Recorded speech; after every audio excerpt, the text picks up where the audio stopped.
To our amazing viewers at Cheating Tales Lab, we'd love to hear, which part of the world are you joining us from? Let us know. Now, let's dive into today's story. Chapter 1. The Yellow Cab. Kenneth Taylor's calloused hands gripped the steering wheel of his yellow taxi as he navigated through the late afternoon traffic of San Diego's Gaslamp Quarter. The GPS chirped directions, but Kenneth barely needed it. 18 years in the Navy SEALs had trained his mind to memorize maps, terrain, and escape routes instinctively. Old habits died hard. "Dad, you still coming to the game Friday?"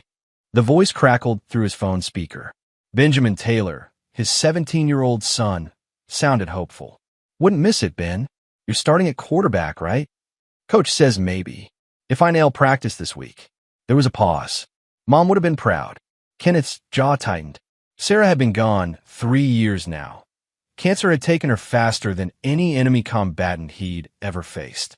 She would have been screaming her head off in the stands. "You know how she was." Ben laughed, and Kenneth felt the familiar ache in his chest ease slightly. After Sarah died, he'd left the SEALs. The missions had meant something when he had her to come home to, but the boy needed a father more than the Navy needed another trigger puller. So Kenneth Taylor, the man with 237 confirmed kills across 4 continents, became a taxi driver in the city where he'd grown up. "Listen, I gotta run. Fernando's giving me a ride to practice." "Fernando Webb? That kid from your engineering class?" "Yeah, he's cool. See you tonight, Dad." The line went dead. Kenneth picked up a fare, a businessman heading to the airport, and fell into the rhythm of driving. But his mind was elsewhere, cataloging the changes in his neighborhood. The gas lamp used to be tourist traps and local bars. Now, certain corners had a different energy. Men in expensive clothes conducting business in whispers. Cars with tinted windows idling too long. Kenneth recognized the signs.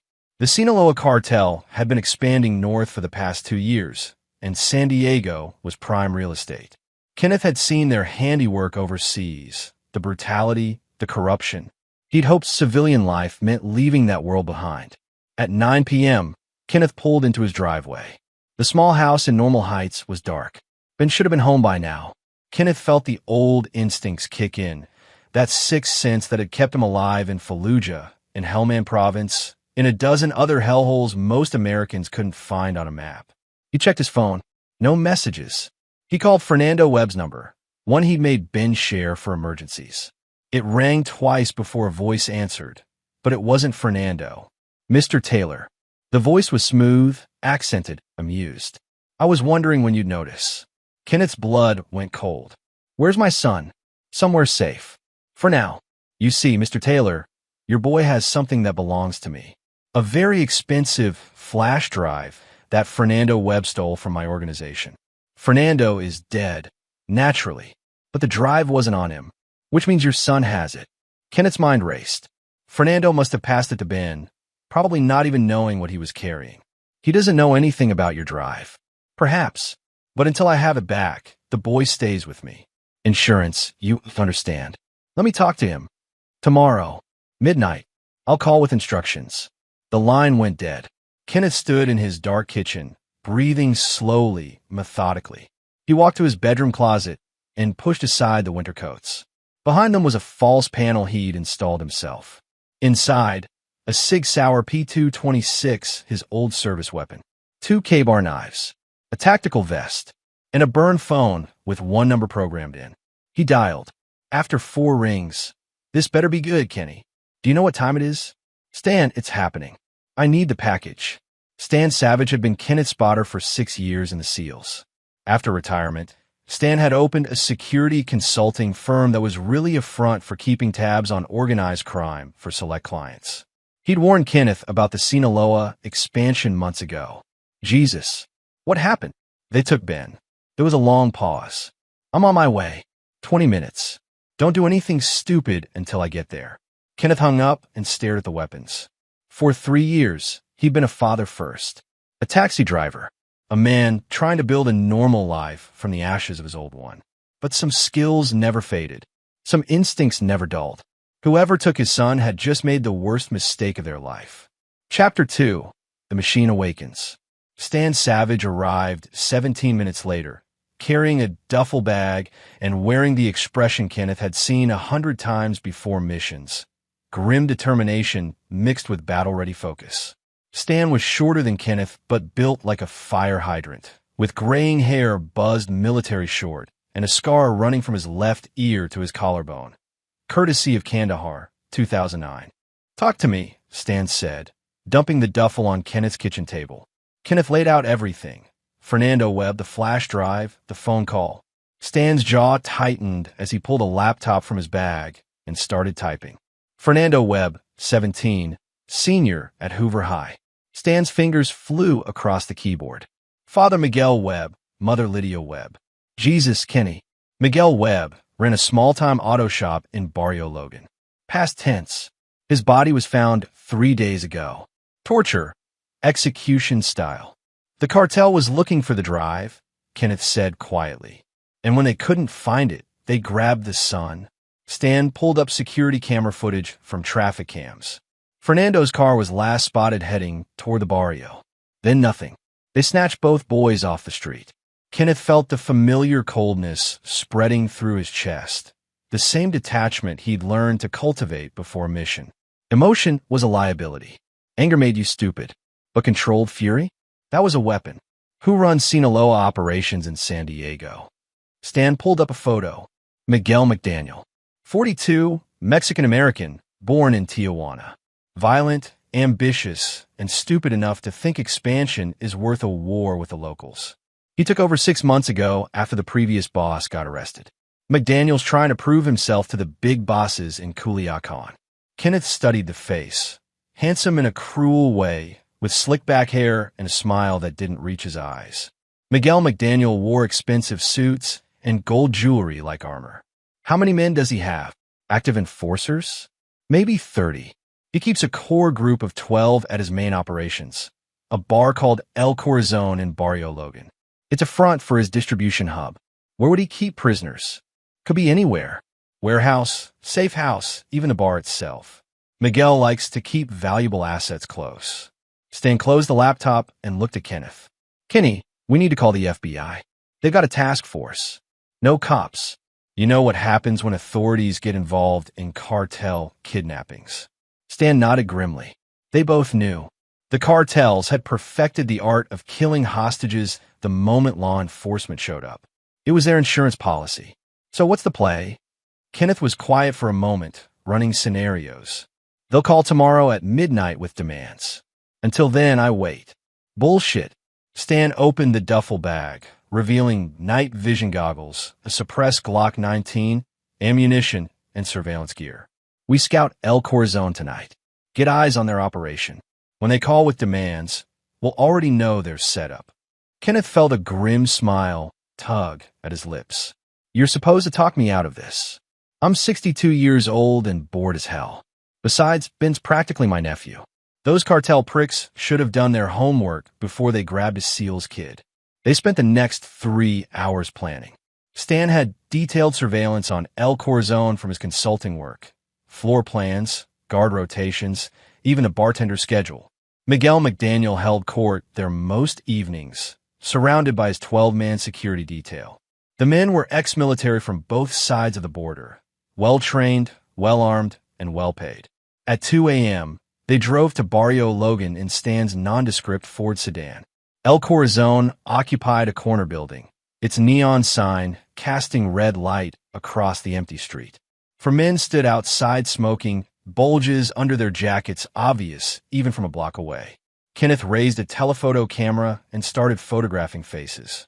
Stan monitored police scanners and cross-referenced license plates. The bar's parking lot held expensive SUVs with Sinaloa plates, Miguel's personal convoy. He's in there, Stan muttered. This guy practically begs for a raid. Through the scope, Kenneth watched the door open. A man emerged, tall, broad-shouldered, with a shaved head and a neck tattoo. He was dragging someone. Kenneth's blood froze. Fernando Webb, or what was left of him. The body was dumped in the alley beside the bar like trash. The man with the neck tattoo, Kyle McGrath, according to Stan's database, lit a cigarette and went back inside, laughing. Kenny, Stan said quietly, we need to move carefully. Ben's alive because they need him. We storm in now. I know. Kenneth lowered the camera, his hands steady despite the rage threatening to consume him. We wait for their call, get their demands. Then we plan. But as they drove away, Kenneth was already calculating. 12 men, 1 bar, a dozen different approaches. In his mind, he was back in Fallujah planning midnight raids on insurgent safe houses. Some skills never faded. Tomorrow, Miguel McDaniel would call with his demands. And Kenneth Taylor would give him an answer the cartel boss would never forget. Chapter 3. The Call. The next day dragged like a knife across glass.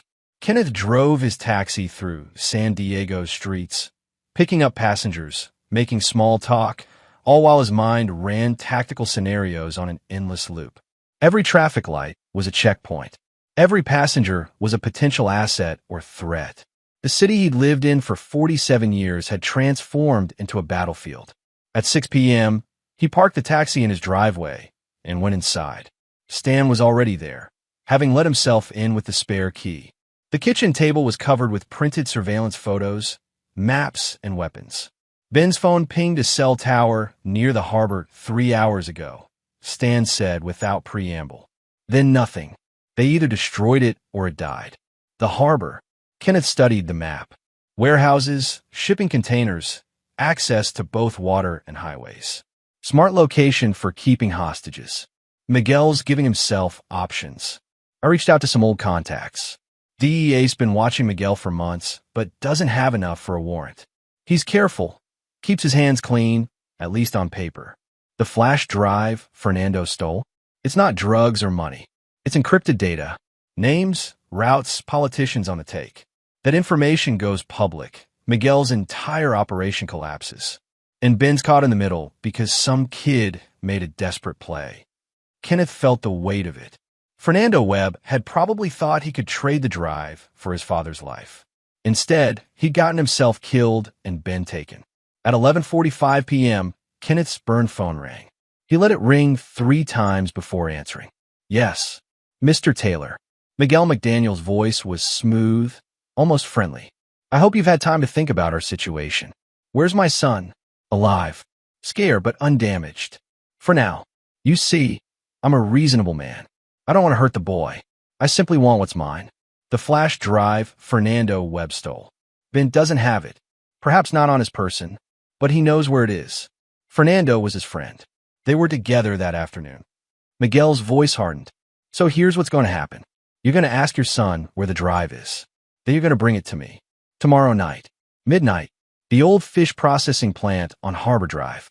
Bring $500,000 as well. Compensation for my trouble. Kenneth let the silence stretch. That's a lot of money for a taxi driver. Then rob a bank, Mr. Taylor. Sell your house. I don't care. You have 24 hours. Come alone, unarmed, or the boy drowns in the harbor. Do we understand each other? Kenneth's voice was flat, emotionless. How many men do you have? The question clearly surprised Miguel. What? Security. At the plant. How many men? Miguel laughed, a rich, amused sound. 12. Why? Are you planning to be a hero, old man? You're 50 years old, you drive a taxi. What are you going to do? Kenneth stared at the wall, seeing through it to memory. Sand-colored buildings in Mosul, mountain ridges in Afghanistan, jungle clearings in Colombia. Faces of men who'd made the same mistake Miguel was making now, underestimating the quiet man with the soft voice. My confirmed kill count, Kenneth said calmly, is 237. 18 years with SEAL Team 3. Check your security cameras at El Corazon. What? Miguel's amusement vanished. Those 12 men you had at your bar? The ones you use for your core security detail. Kenneth checked his watch. 11:47 p.m. Right on schedule. They're bleeding out on the floor right now. You're going to be number 238. I'm coming for you next. He hung up. Stan looked at him.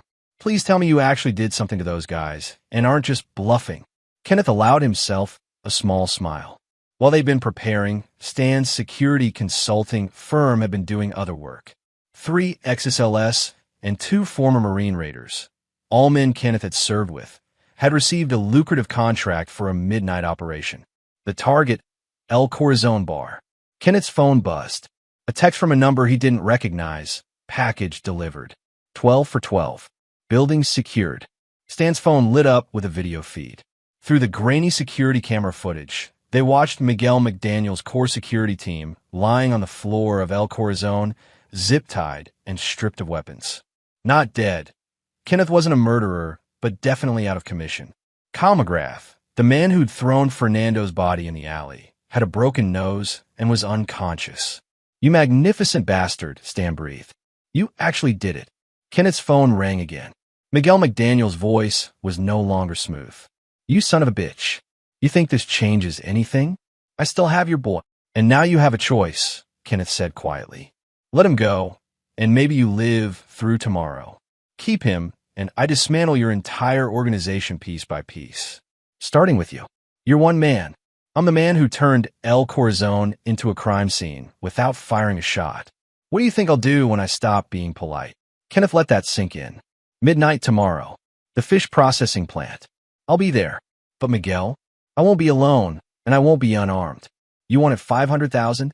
I'll give you something better. I'll give you a choice. Walk away from San Diego and never come back, or end up like every other cartel boss I've put in the ground. Your call." He hung up again. Stan was grinning. "You just declared war on the Sinaloa cartel."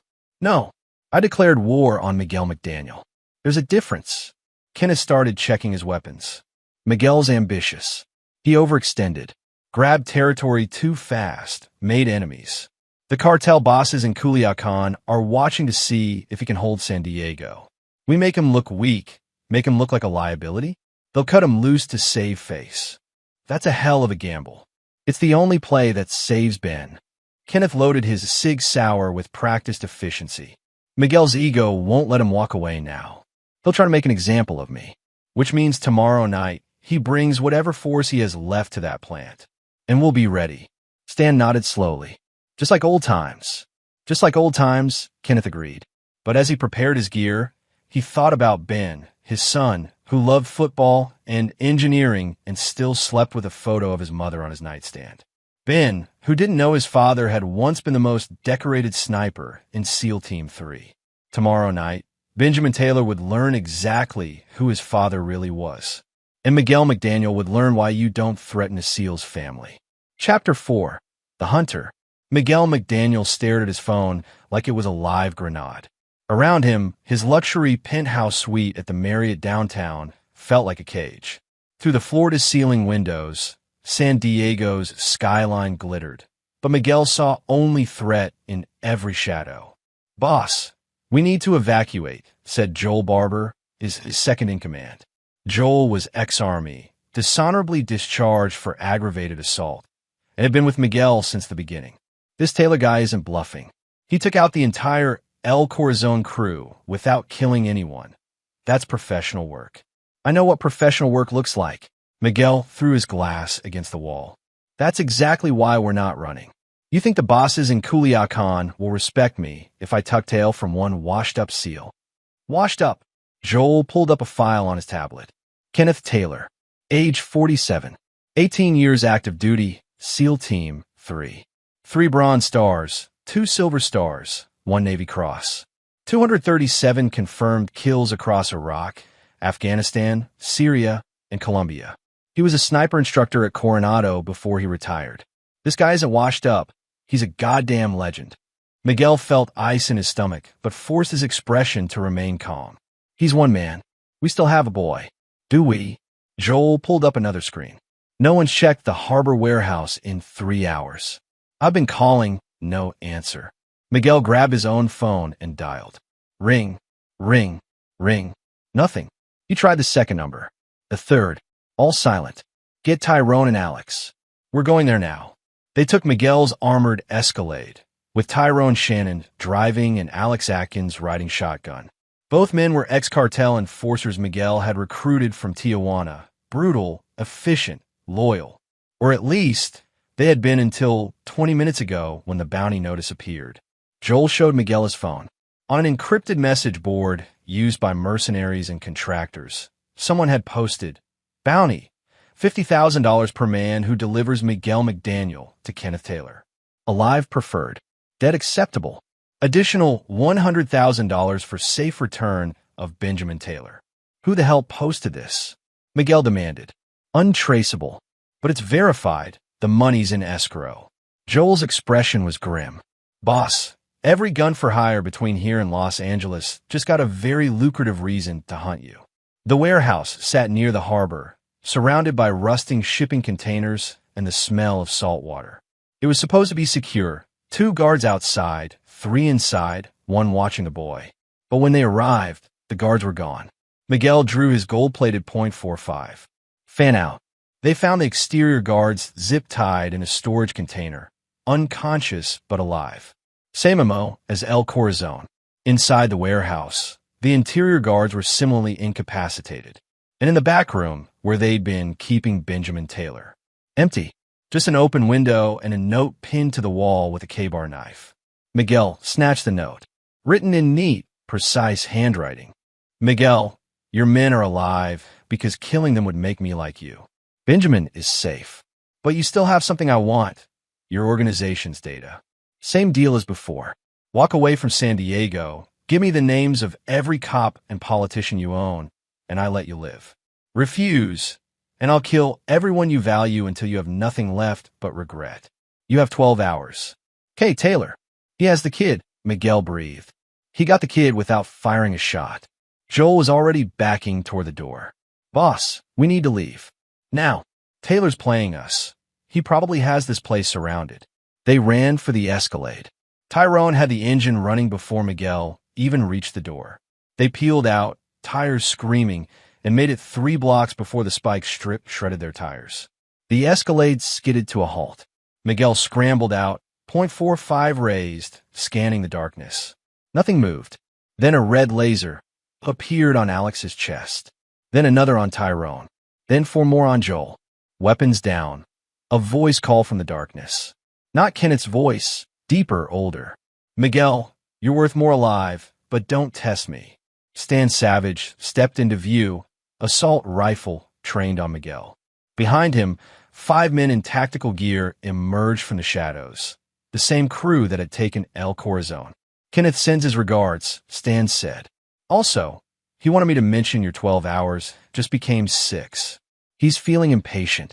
They zip-tied Miguel and his men, confiscated their weapons, and left them in the middle of the street. By the time Miguel got free, dawn was breaking, and his phone was ringing. Hello, Miguel. Kenneth's voice was calm, almost pleasant. Do I have your attention now? Where's my son? Miguel screamed. Safe. Unlike you. I've taken your security, your safe houses, and your reputation. By now, half the mercenaries in California are hunting you for my bounty. The other half are waiting to see what you do next. Kenneth paused. Here's what's going to happen. You're going to give me the names, every cop, every politician, every judge you own. Then you're going to call Culiacan and tell them you're abandoning San Diego. You'll blame on DEA pressure, internal problems, whatever story you want. But you're done here. And if I refuse, then tomorrow I start killing the people you actually care about. Your sister Pamela McConnell in Tijuana. Your accountant Clayton Gleason. Your mistress Valerie Doherty. I have all their addresses, Miguel. All their routines. And unlike you, I don't make empty threats. Miguel felt his world collapsing. Everything he'd built, all his ambition, crumbling because he'd kidnapped the wrong kid. How did Fernando Webb get your flash drive? Fernando didn't steal it, Kenneth said quietly. I did. 3 weeks ago. Stan and I raided your data center while you were in Mexico. We copied everything. Every transaction. Every name. Every dirty secret. Fernando just happened to be in the wrong place at the wrong time when your men came looking. You killed an innocent kid for nothing, Miguel. Just like you were about to kill my son for nothing. The truth hit Miguel like a physical blow. This wasn't about a flash drive. This wasn't even about his son. This was about Kenneth Taylor systematically destroying his organization as punishment for threatening his family. What do you want? Justice. The name of every cop you own goes to FBI agent Nora Kruger. She's clean, and she's been trying to bring you down for months. The names of your suppliers go to DEA. And you get to live. But you leave San Diego, and you never come back. Because if I see you again, Miguel, I won't be this merciful. The line went dead. Miguel sat in the street as the sun rose, surrounded by his defeated crew, and realized he'd lost before the war even started. Kenneth Taylor hadn't just beaten him. He'd made him irrelevant. And somewhere in the city, Benjamin Taylor was eating breakfast with his father, probably having no idea that he'd just survived one of the most dangerous men in California and been saved by one of the deadliest. Chapter 5. The Domino Effect. FBI agent Nora Kruger's phone buzzed at 6:47 a.m. with a message from an unknown number. Check your email. Encrypted. Password: Sinaloa_sunset. She'd been investigating Miguel McDaniel's operations for 8 months with little to show for it. The cartel was too careful, too well protected. But when she opened her laptop and entered the password, she found herself staring at the holy grail of organized crime cases. Financial records, shipping manifests, encrypted communications, and most importantly, a list of 17 law enforcement officials from beat cops to a deputy district attorney, all on Miguel McDaniel's payroll. Her phone rang. "Agent Kruger," she answered. "The data's real." The voice was male, middle-aged, careful. "I'm sending you coordinates for Miguel McDaniel's current location. You have maybe 2 hours before he rabbits from Mexico. If you want him, move now." "Who is this?" "Someone who's tired of watching cartel scum operate in my city. The evidence is ironclad. But Agent Kruger, when you arrest Miguel, make sure his lawyers know that if anything happens to Benjamin Taylor or Kenneth Taylor, every cartel boss in Sinaloa will get copies of that data. Insurance, you understand." The line went dead. Nora stared at the evidence. It was perfect, too perfect. Someone had gift-wrapped a case that would make her career. But the mention of Kenneth Taylor's name triggered a memory. She pulled up her files. Kenneth Taylor, 47, former Navy SEAL, widower, 1 son. The son, Benjamin Taylor, had been reported missing yesterday evening by the school when he didn't show up. The missing persons report was still pending because... Nora scrolled down. Because Kenneth Taylor had called it off this morning, claiming Ben had been at a friend's house. Except Nora had good instincts. And those instincts said Kenneth Taylor hadn't made that call to cancel a missing persons case. He'd made it to buy time. She assembled a team and moved on Miguel's location, a cheap motel off Interstate 5. They found him packing, his remaining crew of 3 looking haggard and defeated. The arrest went smoothly. Too smoothly. "This is a setup," Miguel shouted as they cuffed him. "Kenneth Taylor is the one you want. He kidnapped me. He's the criminal." "Really?" Nora held up a tablet showing the evidence. "Then explain these financial transfers. Explain the wiretaps of you ordering Fernando Webb's murder. Explain the surveillance footage of your men dumping his body." Miguel's face went pale. You can't. We can. We will." "And Miguel, your bosses in Culiacan just received an anonymous package containing all of this data, plus the names of everyone you've been skimming from. So even if you make bail, you're a dead man walking." As they loaded Miguel into the transport van, Nora's partner, Agent Oliver Cummins, pulled her aside. "This whole thing feels orchestrated. It's too clean." "I know, but whoever orchestrated it did our job for us." Nora watched the van pull away. Sometimes justice comes from unexpected places. Meanwhile, across the city, Kenneth sat in his kitchen with Ben, who was eating pancakes like nothing had happened. Stan had retrieved the boy from the harbor warehouse 3 hours before Miguel even knew they were coming. Now Ben was home, safe, and completely unaware of the war that had been waged over him. "Dad, is everything okay?" Ben asked, noticing Kenneth's 1,000-yard stare. Kenneth snapped back to the present. Yeah, everything's fine. How's the studying going for that physics test?" "Good. Fernando was supposed to help me, but..." Ben's expression darkened. "Have they found him yet?" Kenneth had dreaded this conversation. "Ben, Fernando's dead. The men who took him, they killed him before they grabbed you." Ben set down his fork, tears welling. "Because of that USB drive he gave me?" Kenneth's heart stopped. "What USB drive?" "The one he gave me at school yesterday. He was scared, Dad. Said his dad was in trouble with bad people. He asked me to hide it somewhere safe until he could figure out what to do." Ben pulled a small flash drive from his pocket. "I didn't know what was on it. I swear." Kenneth took the drive carefully. This was the drive Miguel had torn his organization apart looking for. The drive Fernando had died protecting. Except, he plugged it into his laptop. It was blank, completely empty. Kenneth almost laughed. Fernando, terrified and desperate, had created a decoy. He'd given his friend an empty drive for safekeeping, probably hoping the real data was somewhere the cartel would never find it. The kid had been smarter than Kenneth gave him credit for. "Dad," Ben looked worried. "Am I in trouble?" "No, son. You did exactly what a good friend should do." Kenneth pulled Ben into a hug. Fernando's family is gone, but he tried to do the right thing, and that matters. What Kenneth didn't tell Ben was that Stan's investigation had uncovered the truth. Fernando's father, Miguel Webb, had been a mechanic with a gambling problem. He'd gotten in debt to the cartel and tried to pay it back by stealing data from their cars when he serviced them. A crude but effective method. The cartel discovered the theft and killed him. Fernando, grieving and angry, had taken his father's laptop and tried to use the information to expose the cartel to authorities. It should have worked. Fernando was smart, capable, but he was 17 and scared, and the cartel was ruthless. So Kenneth had finished what Fernando started. Every dirty cop, every corrupt official, every cartel supplier, all of it sent to the FBI, DEA, and IRS. Fernando Webb's death wouldn't be meaningless. "Can I still go to school today?" Ben asked. Kenneth hesitated. Every instinct screamed to keep Ben close, to never let him out of sight. But wrapping his son in bubble wrap wasn't living. It was just another kind of prison. "Yeah, but I'm driving you." "And Ben, for the next few weeks, I want you checking in every 2 hours." Got it. Ben paused at the door. "Dad, when you said everything was fine, were you lying?" Kenneth met his son's eyes. Ben was perceptive, always had been. He deserved better than platitudes. "I was lying, but I fixed it, and I'll always fix it, Ben. That's my job."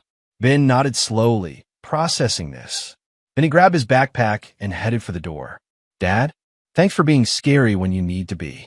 Kenneth watched his son leave, then turned to Stan, who'd been listening from the living room. "Miguel's arrested. His organization's in shambles. But you know this isn't over," Stan said. "I know. The cartel will send someone to clean up the mess. Maybe in 6 months. Maybe in a year." Kenneth checked his weapons. "Let them come. They'll learn the same lesson Miguel did." "And what lesson is that?" Kenneth smiled grimly. "Don't threaten a father's son. We tend to get unreasonable." Chapter 6. The Shadow Player. 3 days after Miguel McDaniel's arrest, a man named Jeremiah Maldonado stepped off a private plane at San Diego International Airport. He wore an Italian suit, carried a leather briefcase, and moved with the quiet confidence of someone who'd never had to prove himself through violence. Jeremiah was 49 years old, a Harvard MBA, and the Sinaloa cartel's problem solver. The bosses in Culiacan had sent him to evaluate the San Diego situation and decide whether to cut losses or double down. What he found was worse than anticipated.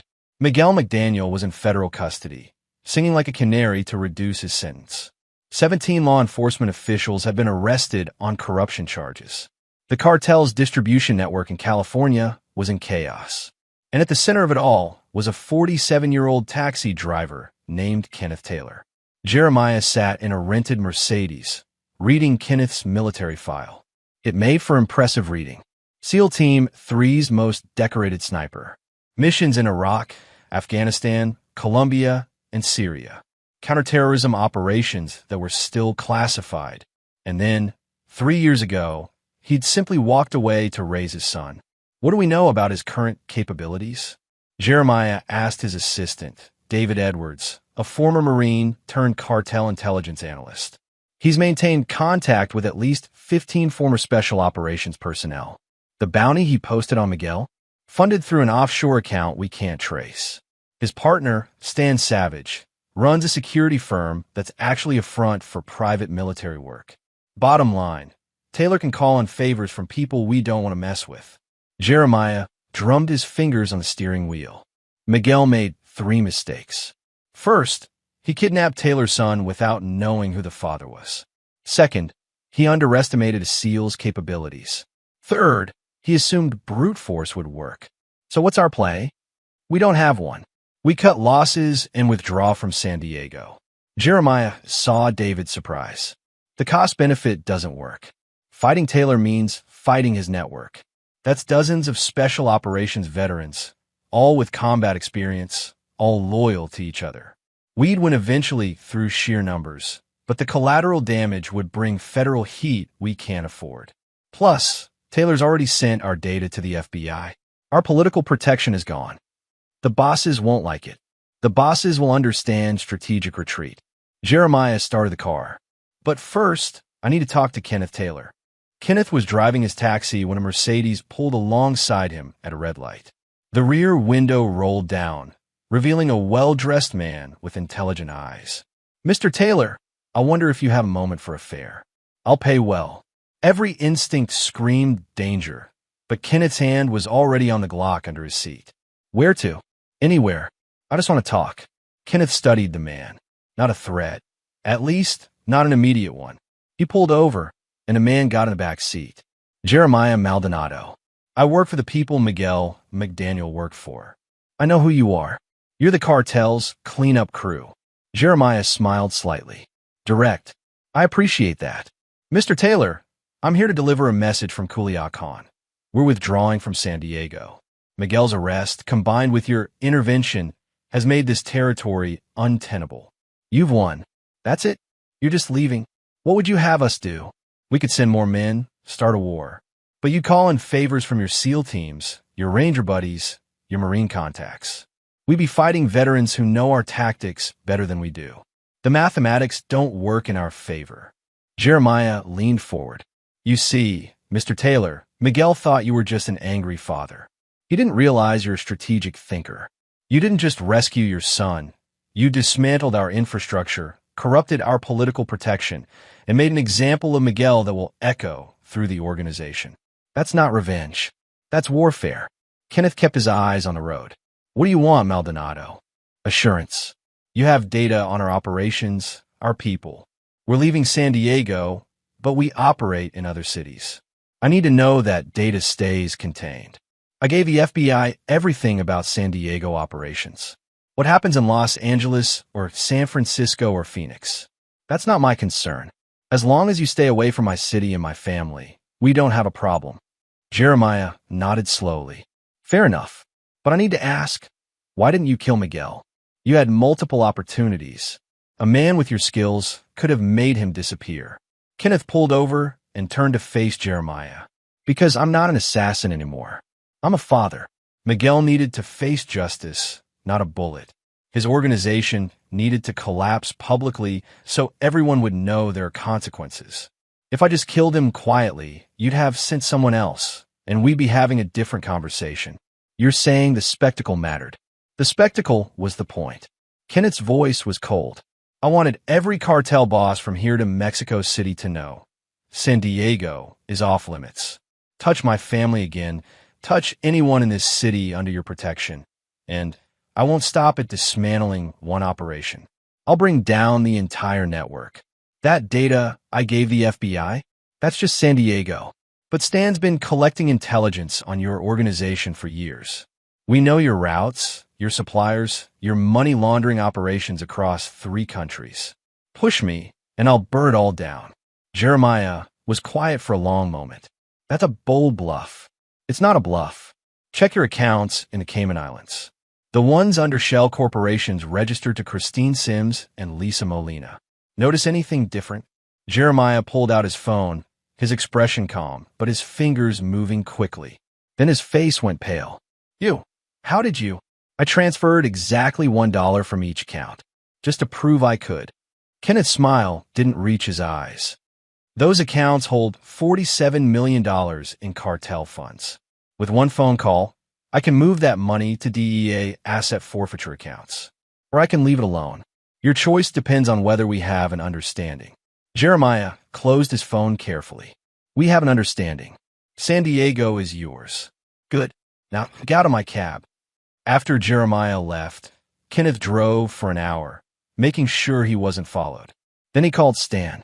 "Please tell me you didn't actually hack cartel bank accounts," Stan said. "Of course not. But our friend David Edwards, Jeremiah's assistant, he's been feeding us information for 6 months. Turns out the cartel killed his brother in a mistaken identity situation. David's been waiting for a chance to hurt them without getting caught. Kenneth smiled grimly. I just gave him that chance. In exchange for the Cayman account information, David gets immunity and a new identity courtesy of the FBI. You magnificent bastard. You just turned their own intelligence analyst. I turned him 6 months ago. This whole thing with Miguel? David fed us the information about the kidnapping attempt before it even happened. We've been playing chess while Miguel was playing checkers. Stan laughed. So what now? Now? I pick up my son from school. Maybe get some dinner. Try to remember what normal life feels like. But as Kenneth drove through the city, he knew normal was a lie he told himself. Because men like Jeremiah Maldonado didn't just walk away. They retreated, regrouped, and planned. And someday, maybe years from now, the cartel would test San Diego again. When that day came, Kenneth Taylor would be ready. Chapter 7.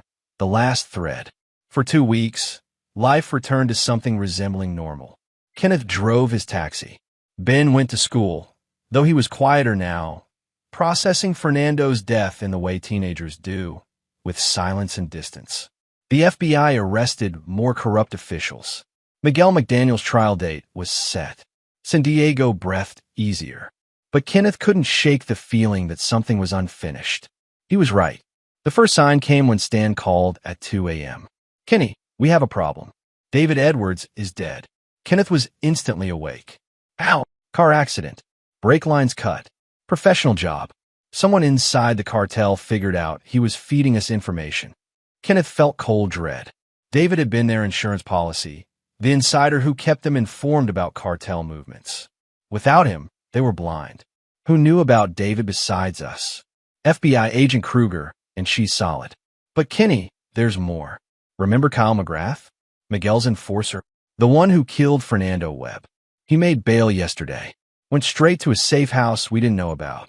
And this morning, 3 of Miguel's old crew disappeared from police protection. Someone's putting the gang back together. Kenneth sat up, his mind already tactical. McGrath's making a play. Miguel's in federal custody. The cartel's withdrawn. McGrath sees an opportunity to go independent. Grab what's left of the San Diego operation and run it himself. That's what I'm thinking. But Kenny, McGrath's not like Miguel. He's not ambitious or stupid. He's careful, military trained. He won't come at you directly. He'll come at Ben. The thought hit Kenneth like a physical blow. McGrath had watched Kenneth dismantle Miguel's entire organization. He'd know that direct confrontation was suicide. But taking Kenneth's son? That was leverage. That was the one move that would force Kenneth into a vulnerable position. I'm going to get Ben. Stay on the line. Kenneth threw on clothes and drove to his house. Ben's room was dark. Kenneth eased the door open. Empty.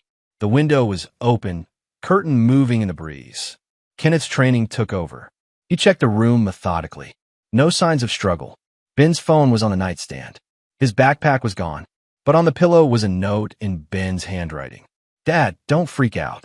Kyle McGrath's brother, Joe Clifford, called. Said he has information about Fernando's murder. Meeting him at the old cannery on 32nd Street. Back by morning. Ben.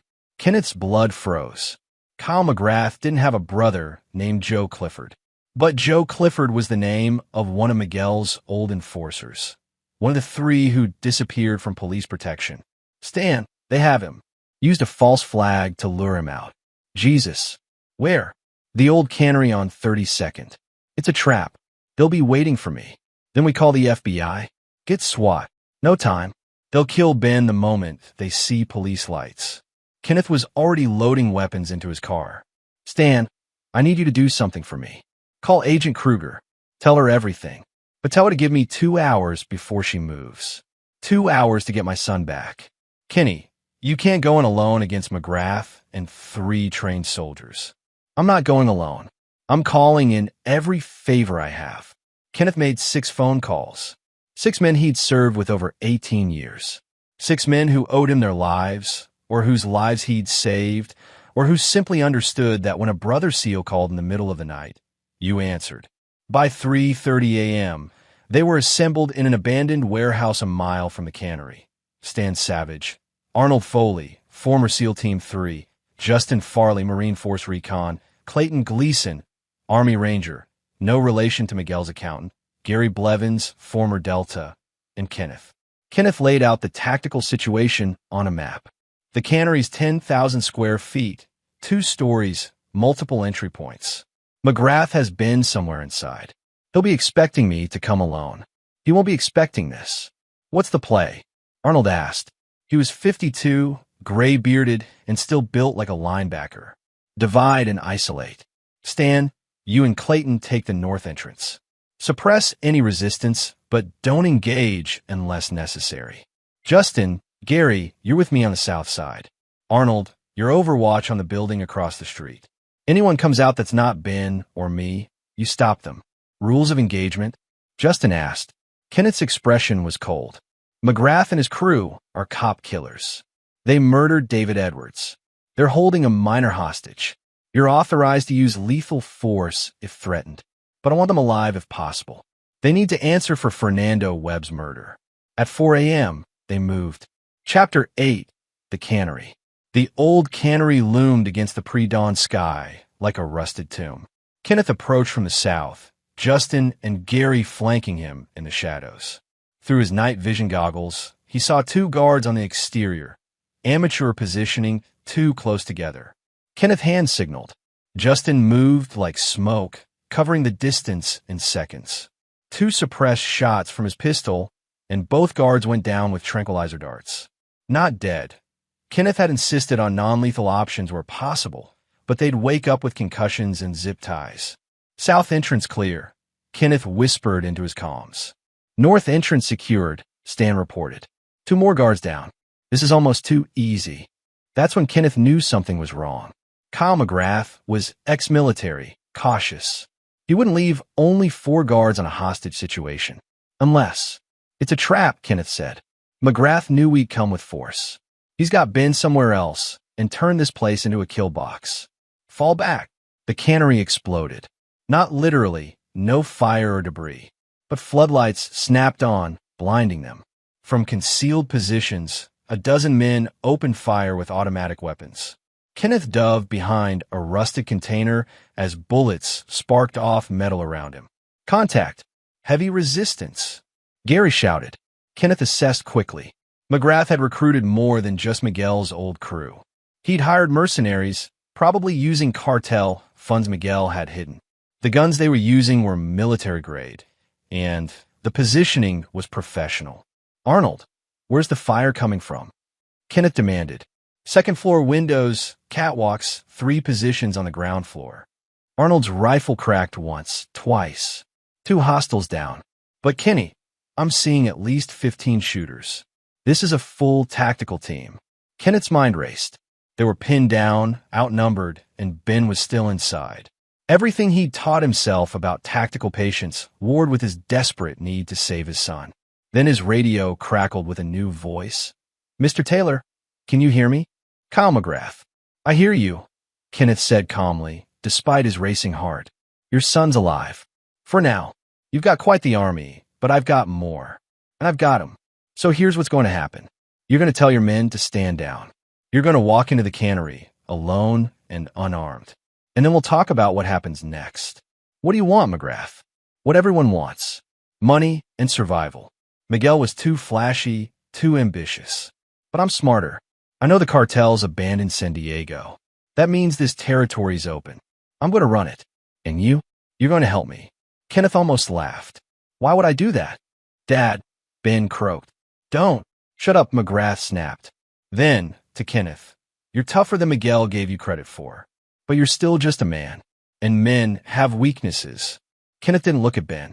If he looked at his son, he'd lose the cold calculation that was keeping him alive. You said you wanted to talk. Talk. McGrath circled him like a predator. Miguel thought he could intimidate you. I know better. So I'm offering you a partnership. You don't even have to do the dirty work. Just introduce me to your military contacts, help me recruit a security team, maybe consult on operations. In exchange, you and your boy walk away rich. And if I refuse? McGrath pulled a knife and held it to Ben's throat. Then I kill him while you watch. Then I kill you. Then I kill everyone in your contact list until there's no one left to mourn you. Kenneth stood perfectly still, his mind working. McGrath thought he'd won. Thought he'd found Kenneth's weakness. But what McGrath didn't understand was that fathers weren't weak. They were the most dangerous men alive. Okay, Kenneth said quietly. You win. Let my son go, and I'll work with you. McGrath grinned. I knew you'd see reason. Kenneth moved. After 18 years as a SEAL sniper, his hands weren't just steady, they were fast. He grabbed a wrench from a nearby workbench and threw it in one fluid motion. It hit McGrath in the temple, stunning him. Kenneth covered the distance in 3 steps, disarmed McGrath, and had the knife at the cartel enforcer's throat before the mercenaries could even raise their weapons.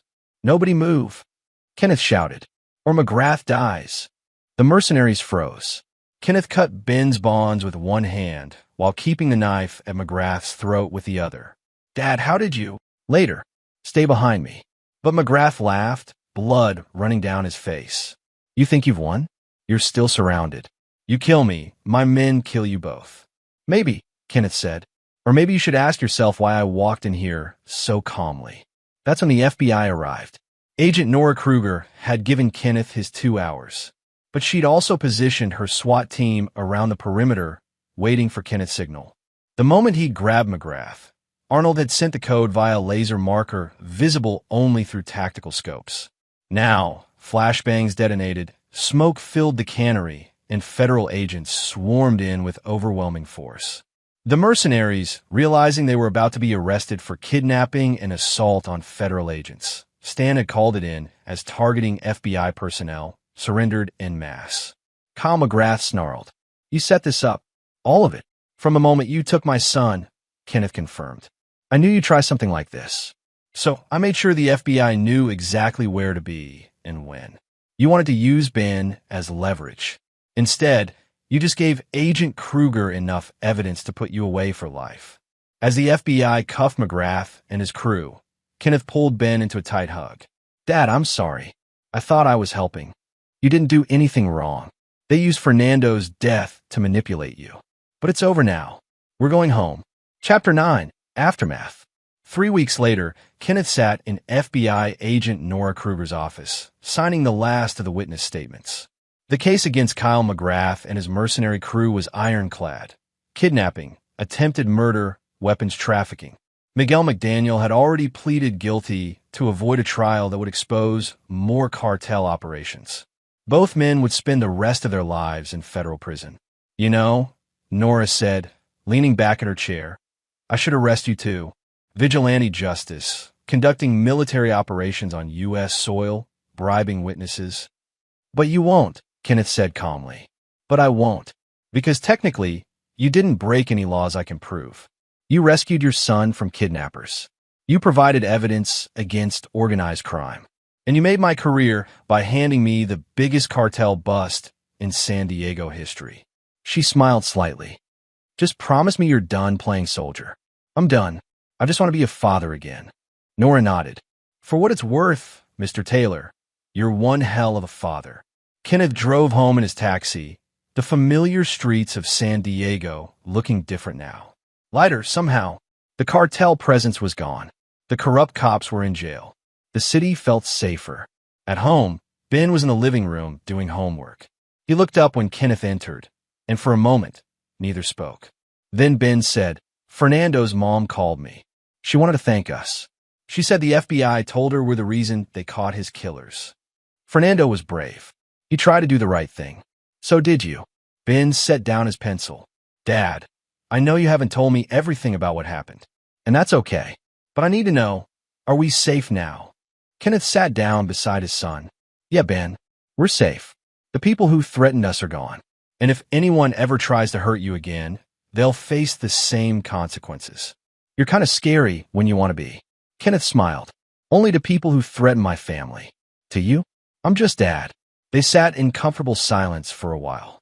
Then Ben asked, did you really have 237 confirmed kills? That's classified. Dad, Kenneth sighed. Yeah, I did. But every single one was in defense of my country or innocent people. I'm not proud of it, Ben. I'm just satisfied that I used those skills to protect people who needed protecting. Like me, especially you. Because I have your son. Because I have enough firepower here to kill you and your entire team. And because I'm offering you a deal. Work with me.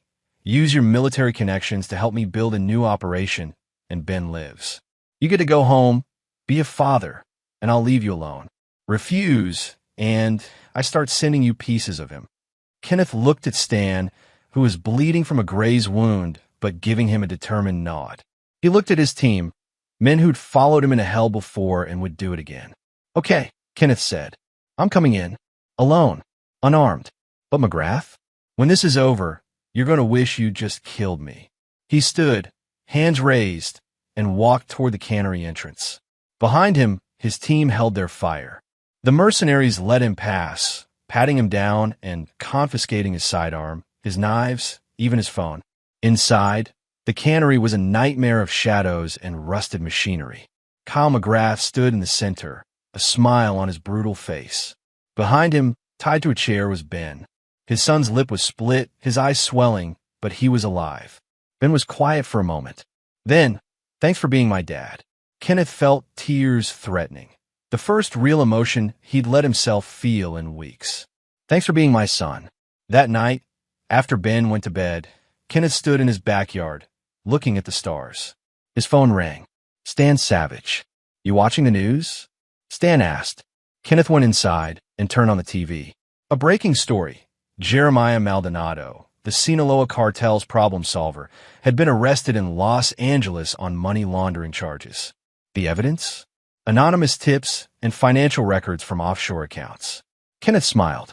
David Edwards' final gift, posthumously delivered through encrypted dead man switches.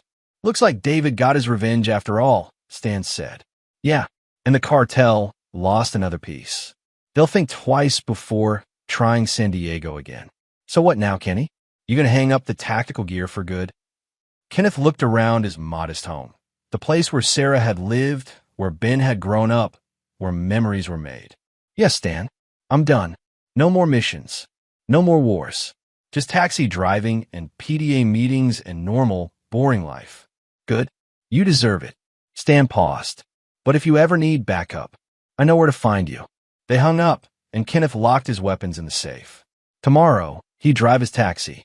He'd pick up passengers and listen to their stories. He'd take Ben to football practice and argue about homework. He'd be Kenneth Taylor, the taxi driver, the widower, the dad. But in the back of his mind, he'd always be Kenneth Taylor, SEAL Team 3, 237 confirmed kills. And if anyone ever threatened his family again, they'd learn the same lesson Miguel McDaniel and Kyle McGrath had learned. Some men are dangerous because they're violent. Others are dangerous because they're fathers. And Kenneth Taylor was both. Epilogue.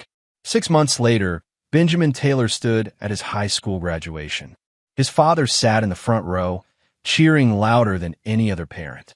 Stanford had accepted Ben on a full academic scholarship. He'd be studying engineering, the same field Fernando Webb had loved. After the ceremony, Ben found his father in the crowd. Kenneth pulled him into a hug. Mom would have been so proud, Ben said. She is proud, wherever she is. Kenneth held his son at arm's length. You ready for Stanford? I think so. But Dad, I'm going to miss San Diego. Miss home. Kenneth smiled. Home's not a place, Ben. It's the people you love. And I'm always going to be here when you need me. They walked to the parking lot together, father and son, survivor and protector. Behind them, the sun set over San Diego, a city that was safer because one taxi driver had refused to let evil win. And in federal prison, Miguel McDaniel and Kyle McGrath sat in their cells, each knowing that they'd made the same fatal mistake. They'd underestimated a father's love. It was the last mistake they'd ever make as free men. This is where our story comes to an end. Share your thoughts in the comments section. Thanks for your precious time. If you enjoyed this story, then please make sure you subscribe to this channel. That would help me a lot. Click on the video you see on the screen, and I will see you there.